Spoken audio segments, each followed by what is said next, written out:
Hello everyone, Tricks here with Envision Game Community. Today we'll be reviewing the Revolution X Pro Controller by Nacon. The Revolution X Controller by Nacon touts high-end customization and materials, marketing itself as the best gaming accessory on the T3 Awards 2022. Designed with the latest generation of Xbox consoles, as well as PC, is the Revolution a good pick to replace your old controllers? The Revolution controller comes in quite a special little container, something I would expect more from a headset or wider reaching device. Complete with the controller is its coiled wire that can be removed for easier transportation, several weights to place into the handles, and two spare joystick heads and shafts.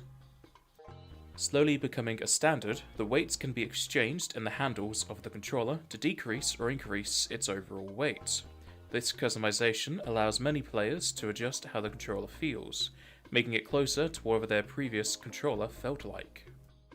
As for the thumbsticks, regardless of changing out for the spares, the left comes with a dotted surface and the right has their logo. While these make for better grip at times, anyone who has used a mouse or controller with ridged surfaces knows that it isn't entirely smooth, then it will cut off the dead skin on your hands. The design continues into the sides of the controller, with a coarser surface for better grip. Unlike many other controllers that stick to a smooth surface, this will eventually lead to a few cleaning sessions more than usual, to get rid of the gunk that will accumulate on the controller as a whole. Like many controllers before it, the Revolution arrives with its own software to alter the specifics of it, from changing the color display of the right thumbstick, the curve and dead zones of the thumbsticks, reassigning buttons, vibration levels, and much more.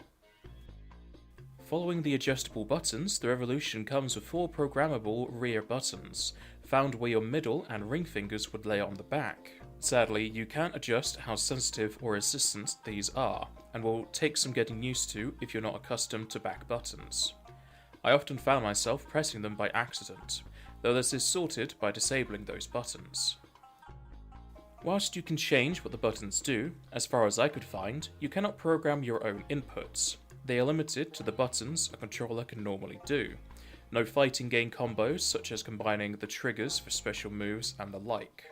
Programmable is both correct and a bit far-reaching, as many other devices that state as such allow you to input your own macros. On the other end, however, the minute details you can apply to the triggers, sticks, and vibrations show just how much the controller could do. With graphs to mark points on, to easy-to-use sliders, you can certainly make the rest of the controller fit your playstyle. The audio adjustability is also similarly in-depth, even though the controller does not come with a headset or mic. You can adjust gains, levels, 3D effects, and even noise suppression. It will come down to what other devices you're using for how useful these settings are, though you can be confident that it will work with most. With 4 profiles to switch between on the fly, you can set up different styles for older classics that use X for their menus, or swap the A and B inputs around. You can also make a profile with specific sensitivities for shooters and the like. The Revolution X controller is selling for around £80 at this point, £70 if you can get it on offer. From what it offers, it is quite a few steps above the basic Xbox Series X controllers you can buy for around half the price. Many of the adjustable parameters will not be necessary for the everyday gamer, though those highly focused on shooters and racing games may enjoy the controller a lot more. Without the ability to make macros for the back buttons, they just end up as an alternative for pressing in the thumbsticks or another place for a trigger to be. It does feel a bit pointless for how it's designed, but there may be other pieces of software you can combine to get those buttons to do something more. Overall, the Revolution X Pro controller gets an 8 out of 10. It is a good piece of kit with a wide range of customizing to be had.